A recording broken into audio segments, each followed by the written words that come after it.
Today, the Fed came out with a 75 basis point raise. We also got several different indicators in the housing market. We're going to go over all of those articles and more in the Real Estate Daily. Hello, everyone. My name is Troy, and Monday through Saturday, we go over the latest news in real estate, housing, and the mortgage markets.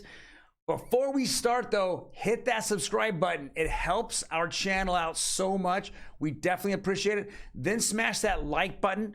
I'm going to go over 4 or 5 articles and including interest rates. So stay with me through the entire video so you can get all the information. Let's jump right into it. CNBC came out.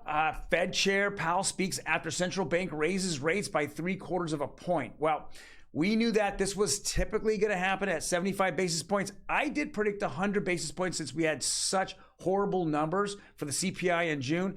But I think there was a little bit of political posturing here. It's driven a little bit politically. So 75 basis points was still pretty hard, but the stock market as well as the crypto market has already priced this in. So for them, it's kind of a win and that we've seen prices jump there. Now, going on at the moment is Fed Chairman Powell's news conference afterwards. He still says he'll aggressively go after rate hikes, but we're going to see what happens. There is no FOMC meeting in August, so September will have to be, the next time, and he's going to be looking over all the numbers to see if there is, a reason to continue at 75 basis points. Next article, pending home sales fell 20% in June versus a year earlier as mortgage rates soar. So we're seeing that, more and more that the amount of homes hitting the market is actually going down, but pending sales are significantly going down and solds are going down. So with all that being said, we're not seeing a huge difference in values in homes. Yesterday reported that we're still year over year in the month of May, we're still up 20%. So in June, I expected to be somewhere in the 18%.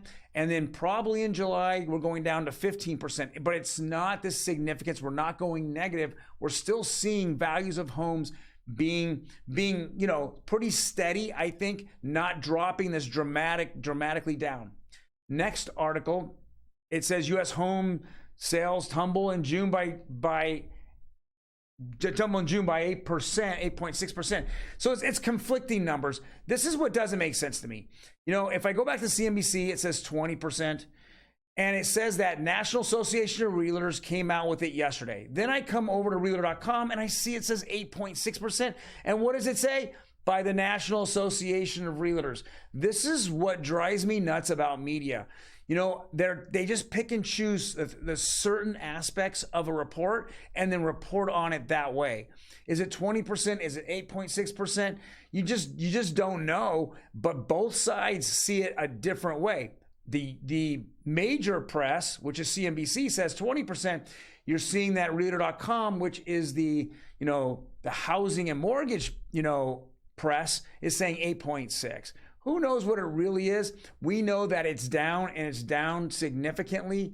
We're going to go into those. If you check me out on our Instagram page, I go over the actual numbers that I see every single week in the MLS. Week ending the 24th, I've seen, these sales go down, but not at a 20% rate. I'm not seeing anything at a 20% rate. Next article here just kind of feeds off of what we talked about yesterday. New builders, new construction. It says U.S. new homes sales fall in June at the lowest level since the pandemic. They're saying it plunged 8.1%. We saw that yesterday. Several home builders came out and said that we're going to give incentives. We're not literally wanting to lower home prices. We lower home prices, we hurt our community. But if we give incentives, we keep prices up, then we're gonna continue to see home values stay strong. Now, I know personally that there is a home community out in Valencia in the Magic Mountain. They bought land in the Magic Mountain parking lot in the area there, and they have started lowering prices. Now, that's on your higher end homes, your $800,000+ properties. They're actually physically lowering prices on homes. And I know several people that are in that community are not happy about that, not happy at all. Next article, which is very interesting here. It says a housing recession is the first step to a Fed-induced recession. Here's where the housing market goes next. Well, I've said this many, many times. When the Fed raises rates, who gets hurt first the most? Well, we know it's the housing market because it directly affects the mortgage rates, and it hurts consumer debt. So credit card debt, student loan debt, other debt, all those go up with this recession and with this impending recession. We'll find out in 24 hours, right? Whether we're in a recession or not. But with that being said, this is the first step. And I've seen on Housing Wire did report yesterday that the housing market is in a recession. So it is receding significantly.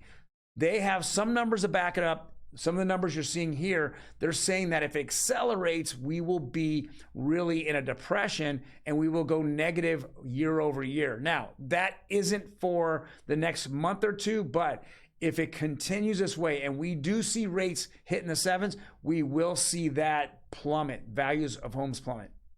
And the last article here, which we don't see any negativity from, is the interest rate. So yesterday, interest rates on the 30-year conforming conventional went down 5 basis points. 30-year FHA went down 1 basis point. We're just not seeing it here. We're seeing rates float down.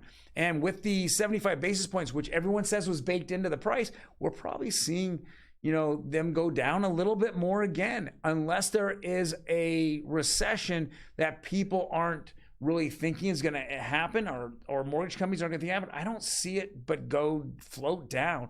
It won't go down considerably, but it will float down, and that will ease buyers' minds, and we'll see buyers, which I've said last night on What's a Mortgage, on their Instagram live, I said that we're seeing the last 2 weeks more buyers in the market and more pending sales that are coming up. So that's just some of the things that I went over, and that's my opinion. I'm glad that I was able to be on there. And guys, if you want to hear more about the local markets here in Los Angeles, Orange, Riverside, and San Bernardino County, check us out on Instagram. I post one every single day about those 4 counties, as well as the 5th video I put out is also on foreclosures and what we see in foreclosures every single week. So, well, thank you guys very much for joining us. Hit that like button if you like it. Otherwise, I will see you tomorrow. We'll see you the GDP and what happens there. And I also report on what the Fed chairman, his news conference said today, which is going on live right now. You guys take care.